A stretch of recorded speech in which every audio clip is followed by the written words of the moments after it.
So, welcome to another episode with Fitness Reborn on WINJECT. Here we are, WINJECT Studios, may I say. So, today's one is a bit of an interesting one today. I'm actually quite excited to be doing this live because this week has been very transformational, not for me, but for my clients, some of the girls that I've been working with. But it's also transformational for me to understand the work that I'm doing. And I want you to get pen and paper for this one because I want to give you some material that I want you guys to work off from this week. And going forward, what I'm going to do is try and give you some value, some content that you guys can work on. So coming up for the next week, especially the winter months, depending on what country you're in, it's going to need a different kind of mindset. It's going to need a different version of you. I don't know if the sun is shining too much here, but it seems like it's moving. But hopefully you guys can see me. But it's good because I love the analogy of the sun. Let it shine. You are the sunshine. Look, it's moving. So let's get into it today. The title is Can Sports Save Your Life? And I chose this topic today going on from a lot of my clients that are struggling with emotional discomfort, spiritual discomfort, as well as physical discomfort. I was going to talk about my experience as a boxer and how it's helped me, and I'm going to drop that in along the way. But I want to give you some insight of the work that I've been doing with some of my clients in the last month or so, the new clients that are coming on the program and the old clients that I'm working with. And there's a particular client that I worked with yesterday evening, actually. Late evening, she came in. Sabina, just say it as it is. Her name is Sabina. Sabina's been with me on the program one-to-one, face-to-face for at least about, I don't know, probably about 8 months now, from a very heavy domestic violent background, having a lot of pressure looking after a parent. And there's a lot of stuff that's been going on from the aftermath of her divorce. And when she came on the program, we did the first round, it was amazing. And then the second round, we started, and then she had a horrible relapse. And that relapse, when she came to me, was a matter of telling me that, Nazia, I'm not doing well. The doctors have advised me to go on medication. And anytime I hear a client saying that the doctors advise them to go on medication, is for me to step in a kind, nurturing way for them to actually listen to their body, to their mind. Medication isn't always the answer. We're talking about antidepressants. For extreme cases, yes. But for mild, low bouts of depression, I think a lot of people go for the easy thing, which is medication, in the hope that it will solve the problem, and it doesn't. Sometimes it only makes it worse because people become addicted to it. And sometimes you become reliant on that substance.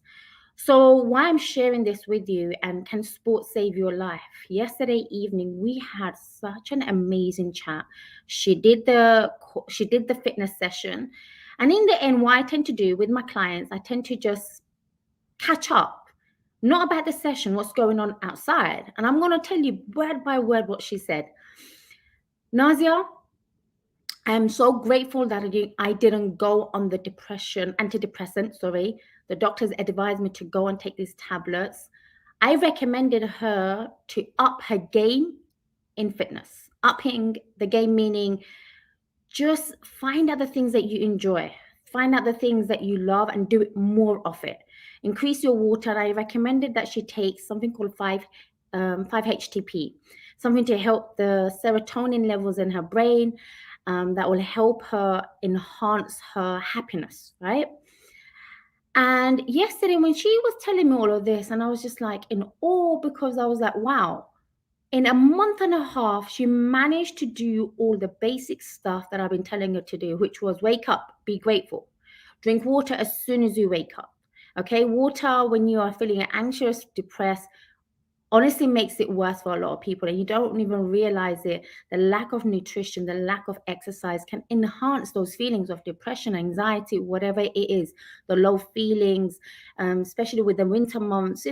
People struggle with the season changing. She's been getting enough rest, she's been eating well, she's been going outdoors for walks, and she even joined a gym. Initially, she came to me and they become reliant on the program, me as an external motivation. And My role as a coach is to help you, guide you, but not to get you addicted to the program, because you need to learn how to use the program and work outside of it. Now, can sports save your life? In short, yes, depending on who you are and what the sports is. There's a two angle to this. Like, I'm going to use my experience as a boxer growing up. I had no idea how fitness for me was actually helping me become the person I am today. Without knowledge, you just do things. But when you have the knowledge, it enriches us on a different level for us to actually become aware and make the changes, or how do I say, utilize what's working, the tool, in order to become the person that we want to, stepping into the best version of yourself, your true potential. And I believe for myself as well, we're not living in our true potential 100%. Okay. Before I move on, what causes depression? I think that was a question. What causes depression, in my opinion? It could be anything. It could be depending on who you are, culturally, where you live, upbringing, your first relationship with yourself, your first relation, your marital relationship, your romantic relationship. Depression isn't just something, oh, it just comes out of a hat, in my opinion, okay? It's a build-up of a lot of things. And this is how I explain depression and how the brain works. And in different cultures, I'm from Bangladeshi culture, we don't talk about emotions. We have a huge stigma and taboo against it, with it, and it just becomes worse for people because we don't allow ourselves to express emotions when we're feeling sad. When you repress thoughts, the emotions, and everybody goes through emotions. Nobody's exempt from it. I don't care how rich you are, how pretty you are, what a beautiful model you are, whatever. Okay, everybody goes through different emotions, hour by hour, minute by minute, day by day, month by month. It's a given fact. It's emotions in motion, changing. Repressed emotion becomes suppressed. Suppressed emotions then become depressed, and that's the volcano effect that we use when you just spiral out of control, the chaotic, the mess that you then have to deal with. But imagine also, if you notice what was happening along the way, being aware, like, I'm feeling upset, why? Instead of resisting it, we can actually take care of it. Depression for a lot of people is a last stage of not being able to show their emotions and not knowing how to deal with it as well. And I think in a society, we've advanced so much in technology, man. We have more doctors, more personal trainers, yet society is still very, very sick. What do I mean by that? We have the increase of obesity, we have the increase of diabetes, heart disease, all of that kind of stuff. Again, coming back to the question, can sports save your life? Yes, it can. It teaches you how to become a good person, because it teaches you how to become disciplined in your chosen sport. And what do I mean by that? Discipline is, I have promised myself today I'm going to go for a walk.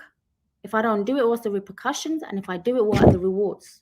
That teaches you discipline. It teaches you routine.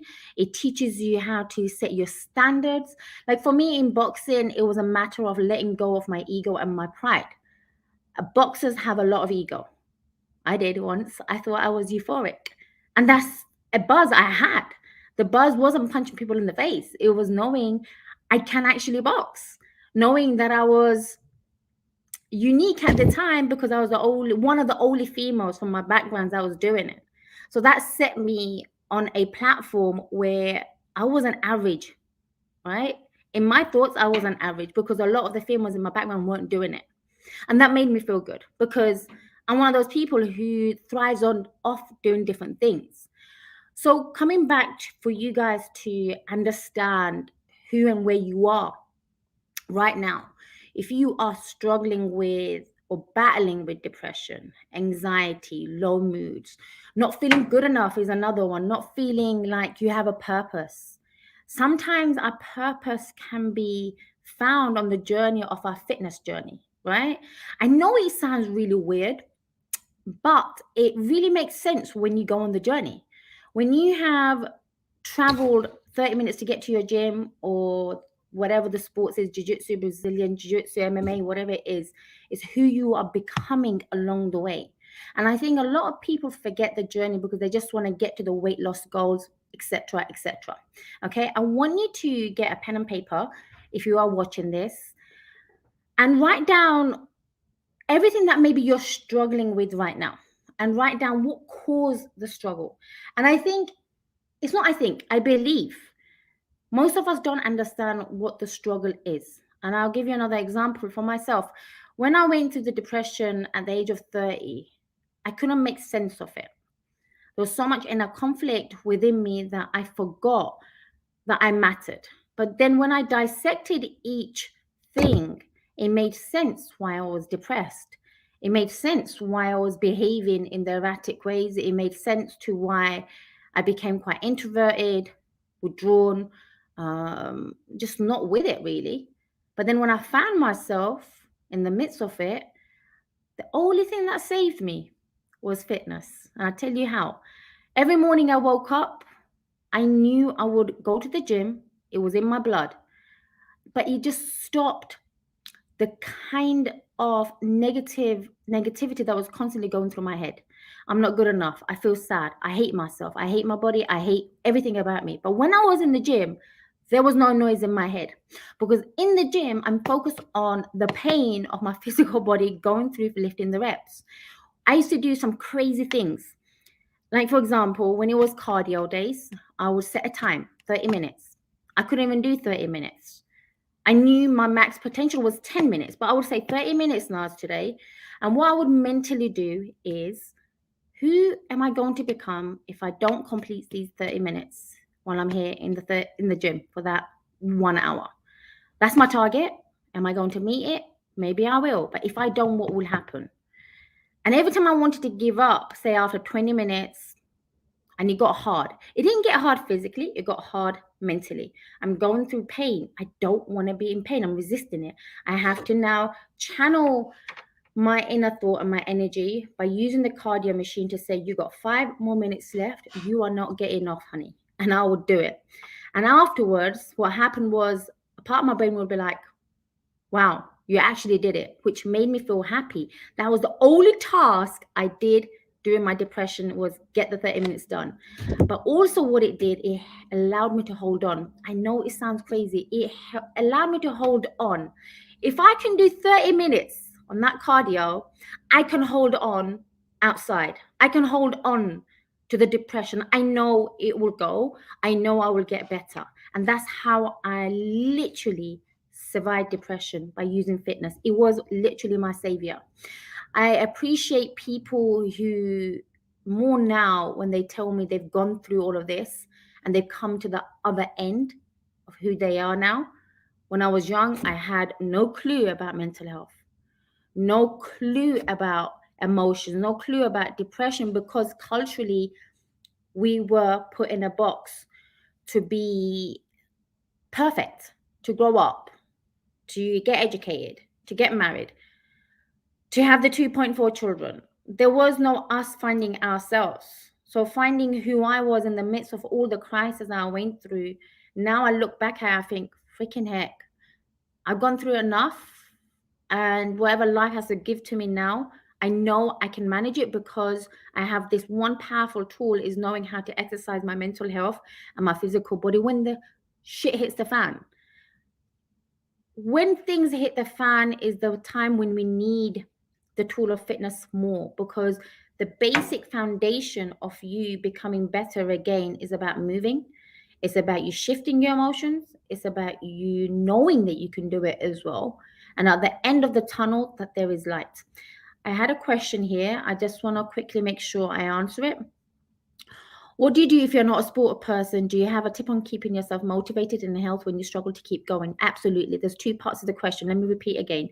What do you do if you're not a sports person? Do you have a tip on keeping yourself motivated in health when you struggle to keep going? I love this question. Thank you so much, Nina.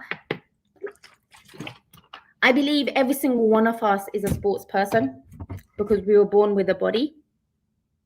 We were born with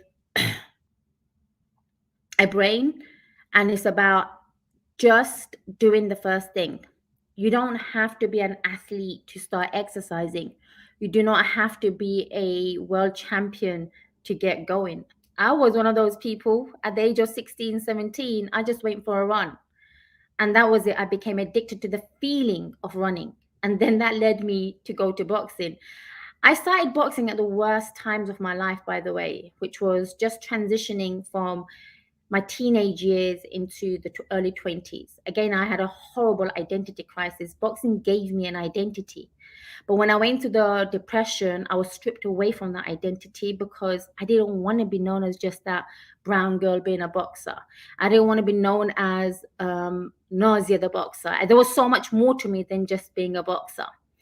And also, it stripped me of my feminine energy a lot because I realized my relationships weren't working out so well, being in a very dominant masculine energy.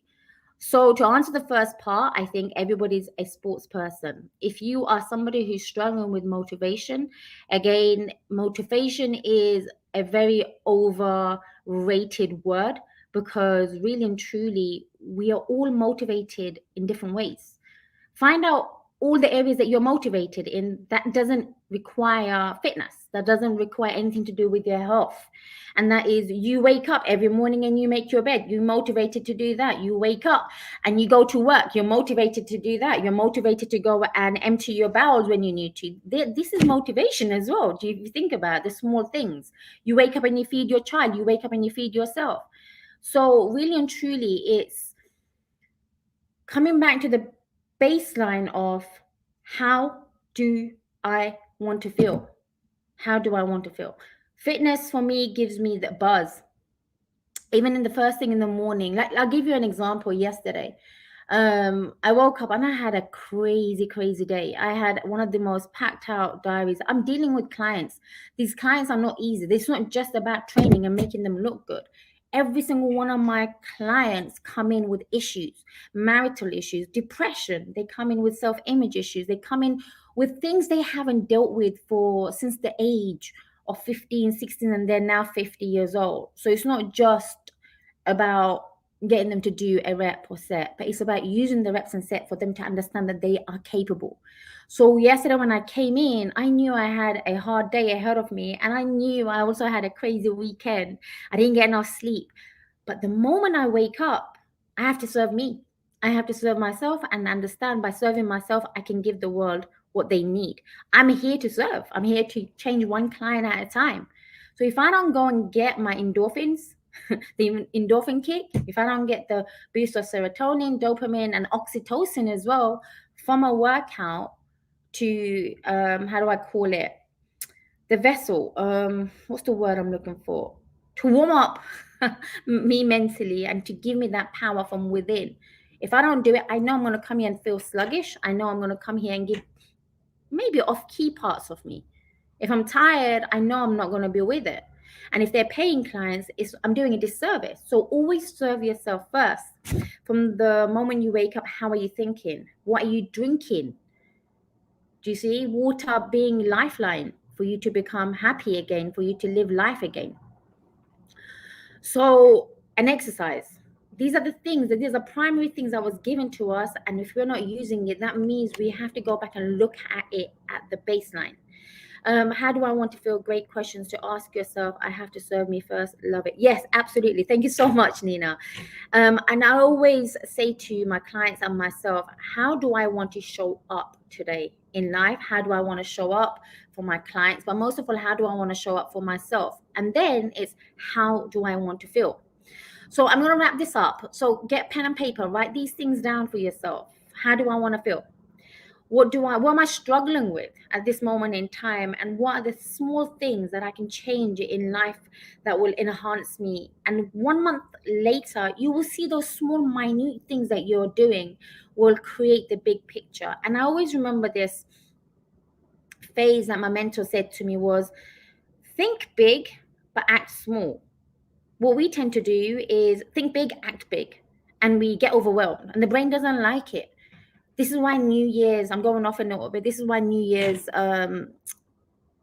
resolutions do not work, because everybody's doing it and they get carried away with, I'm going to train 1,000 times a week and I'm going to eat cabbage and I'm going to eat broccoli and 10 bananas a day.